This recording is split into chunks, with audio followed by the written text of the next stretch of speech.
Bonjour à toutes et à tous et merci de nous retrouver sur le plateau d'Urgence Direct Info où j'ai le plaisir de continuer à faire l'animation de la Tribune Innovation, tribune qui nous permet de mettre en évidence et en valeur nos partenaires de l'industrie.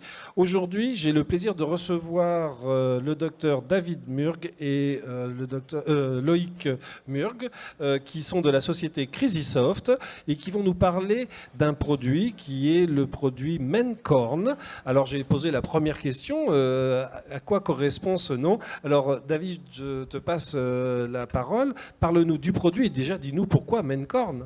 Alors, je vais commencer par répondre à la deuxième question. Mencorn, c'est le nom d'un phare qui est sur l'île d'Ouessant. Et c'est d'abord l'idée du phare avant l'idée du nom. Hein, donc c'est un phare. D'où le logo dans le dos de la chemise. Voilà, et le logo de la société. Alors parle-nous de ce produit qui est un produit informatique. Ouais. Qui est destiné à qui et pour quelles raisons? Alors, juste en deux mots, moi je suis directeur d'un SAMU, je m'occupe de la gestion de crise dans mon SAMU et depuis... dans l'Allier, je crois. Dans l'Allier, ouais, c'est ça. Depuis 2012, je suis en train de repenser la procédure de gestion de crise pour qu'on fasse en sorte d'être beaucoup plus coopératif entre les acteurs de la gestion de crise et de transmettre l'information de la manière la plus rapide que ce soit pour que les patients les plus graves restent le moins de temps possible en dehors d'un hôpital qui correspond à leur état. Donc ça c'est l'idée de base.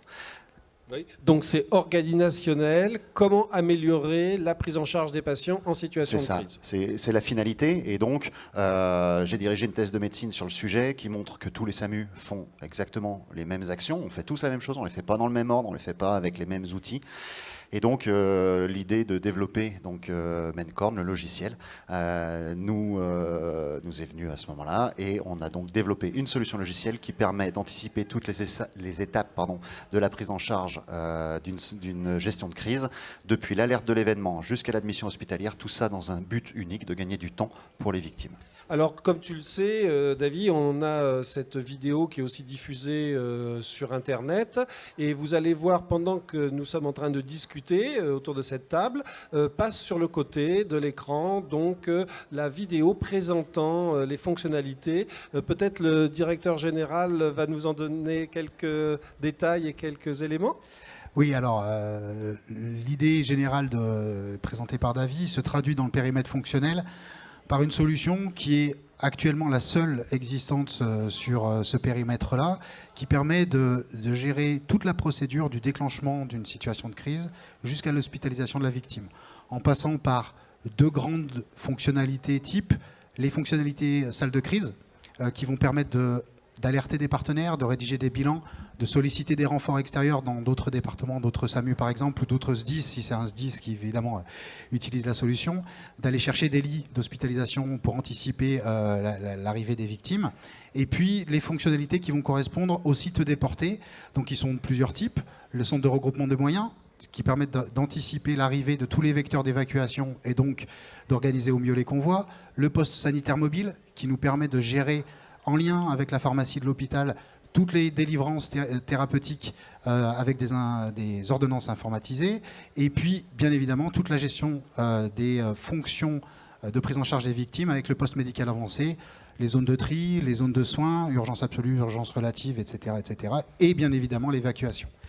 Et juste pour terminer sur le périmètre fonctionnel, toute cette solution a été pensée d'abord comme un simulateur, ce qui permet à chaque personne d'utiliser au quotidien un outil exceptionnel avec l'interface complète qui lui permet de s'entraîner individuellement, collectivement, avec des partenaires, lui permettant d'être efficient le jour J où on a besoin de déclencher une vraie situation. Je me tourne vers David. C'est une solution qui est vraiment qui prend en charge donc, du début jusqu'à la fin toute la chaîne de prise en charge des patients. C'est une solution informatique. comment ça se passe en termes de déploiement avec vos partenaires, avec votre réseau, c'est-à-dire avec les SDIS, avec la protection civile, avec la Croix-Rouge, comment ça se passe? Il y a effectivement tout un travail de pédagogie à faire, et en pointant encore une fois que la gestion de crise est vraiment quelque chose un métier à part entière, et on a besoin de coopération.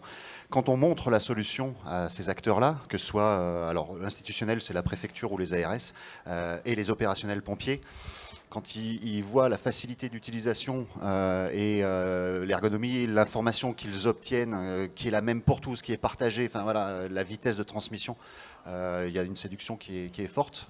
Donc voilà, ça passe d'abord par ce discours coopératif. Actuellement, en 2017, cette solution a été déployée dans quelle région? Alors pour l'instant, elle n'est que sur le département de l'Allier, pour l'instant, avec la préfecture qui souhaite être département pilote. Donc là, on va de manière officielle intégrer les pompiers, les forces de l'ordre, les associations de protection civile, etc. Donc si je dois repartir de ce congrès avec 3 points essentiels concernant cette solution informatique, elle améliore la prise en charge des patients, elle permet de raccourcir les délais de prise en charge, de temps, améliorer notre efficacité sur toute la chaîne. Vous diriez qu'il faut repartir avec 3 thèmes, 3 topics chauds? Alors, les 3 choses importantes, c'est effectivement le temps qui est accéléré, qui est permis par une information temps réel partagée par l'ensemble des acteurs. Diffusion de l'information avec tous. C'est ça. Le deuxième point important, c'est l'aspect coopératif, parce que, comme le disait David, la gestion de crise, c'est un métier.